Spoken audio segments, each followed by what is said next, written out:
How's it going, people? It is, well, it's not Monday, it's actually Saturday, but either way, BTS, it is here for June. So, what are we actually going to be going? Well, quite a lot, and if you do like your PVM, you may very well be interested in this.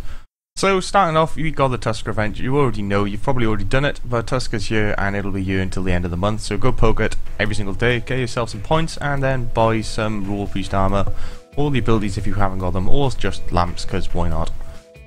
So next up, we've got something called a Slayer Belt. Now you all know about the Tool Belt. Well, this is rather self-explanatory. It's the Slayer Belt. You can add basically all of these Slayer items like your Rock Hammer and your Salts and the rest of that nonsense. But as an added little boost, you will also be able to add your Bonecrusher, your Charming Imp, your Herbicide, and I'm pretty sure Seedicide goes in there as well. So it'll open up your inventory just a bit instead of permanently having at least like the Bonecrusher and Charming Imp there all the time. So there we go, no more forgetting your goddamn rock hammer. So that's pretty nice in and of itself, that little Slayer Belt update. And now for the PVM goodness, Adamant Dragons and Rune Dragons. And those are your Rune fellas. Alright, in a nutshell, your Addy Dragons can be found within the Brimhaven dungeon. I'm sure you already know where it's likely to be. Just before you enter the Metal Dragons, the Bronze or the Irons or the Steels, there's some little stairs in the middle. Well, it was caged off before. I dare say that'll be opened when these dragons come out, and that'll be where you can find yourself some adamant dragons. They're meant to be quite a lot more powerful than the myth dragons, and of course they do drop addy bars as well as other stuff. Supposedly, some new type of bones as well. Now, rune dragons, on the other hand, are meant to be like your mega boss, I suppose. On top of that, there's two different kinds of rune dragons. You've got regular rune dragon, which will probably still be fairly hefty to kill, and then you've got elite versions of them, so basically think of Daddy a Demo, which randomly pops out from a Demos. It's likely going to be something along those lines, I suspect. But they're going to be here too, and they'll be on the Kethsi plane, which means you need to go to the World Gate, which in turn makes you require the Ritual of Majora and the Fate of the God quest complete in order to actually access it. And from what I've read here, the rewards are going to be something along the lines of items which you can then add to the glacor boots to make them into a new tier 90 power boot for all combat styles, which is always nice. Cosmetic Kethsi outfit and a Kethsi ring, which should prove useful if you're going to poke some dragons in the face, supposedly. So maybe it's got a dragon killer effect, that'll be pretty neat. As well, the Rune Dragon's got a little gimmick to them. As you can see here, this left one's like fully armoured, and this one on the right not so much. Apparently you're going to be needing the Dragon Bane equipment, and you're going to have to poke them to destroy his armor and then finish him off with regular attacks. That's what I'm thinking. Also, there's going to be a hidden early bird bonus for the first 2 weeks after these have been released, increasing the spawn rates of every single dragon, including the elites. Additionally, there'll be hidden murals all around the dungeons in Brimhaven, as well as where you can find the rune dragons and stuff, which should give you information about Dragonkin lore, and in return for finding them, you'll also gain some Firemaking XP. So there you go, you'll also see Addy Dragons in the Rush of Blood Slayer D&D.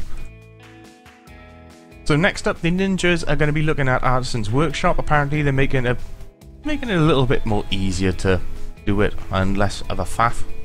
And they're going to be changing some of the rewards, such as having your cannon auto-firing and auto-filling.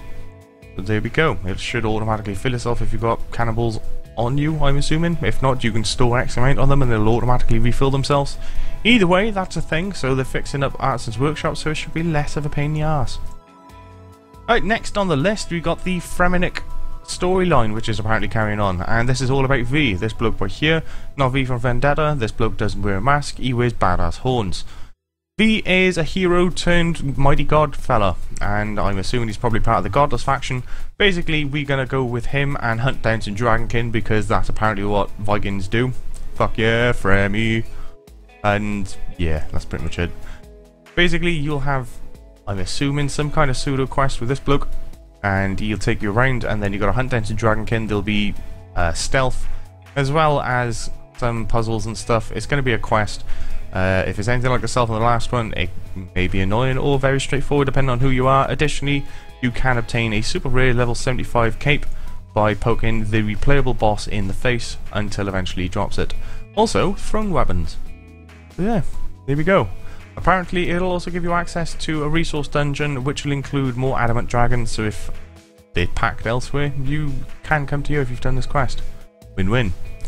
So next up, you've got the summer beach party. Apparently, there's going to be I suppose you can call it a D&D, a limited time D&D. You go over to Lumbridge Crater, and there'll be a bird there, and she'll be like, "Oh, mush, get me some sand, bruh." And you'll be like, "Yeah, fair enough, and lass." Lob some sand at her, and she'll give you some cosmetic stuff. And eventually, the Lumbridge Crater will turn into some kind of beach party. Job's a good one. Happy days. Other news, Solomon's Store, there's 2 more bank boosters free to members, and a set of overrides to match the Vitality suit, which is a cape, 2-handed sword, 2-handed crossbow, and a staff. There's also challenge gems that allow you to host your own competitions. You can either put stakes up for grabs, or just do it for shits and giggles. Additionally, Treasure Hunter has some new headpiece add-ons for all of your skilling outfits, so you can get a little bit of a boost. All in all, that is pretty much it. That is what's coming this month, so yeah. Quite a bit. You've got the Summer Beach Party. The Mighty Fremenic Man is back once again. Artisan's Workshop's being snorted out. Addy and Rune Dragons are a thing. The Slayer Belt is coming. And Tusker's still here. Here we go. So with that, hopefully you are now all informed. There's no patch notes at the moment, but I dare say there will be some Monday, so I'll probably catch you then. Have a good one.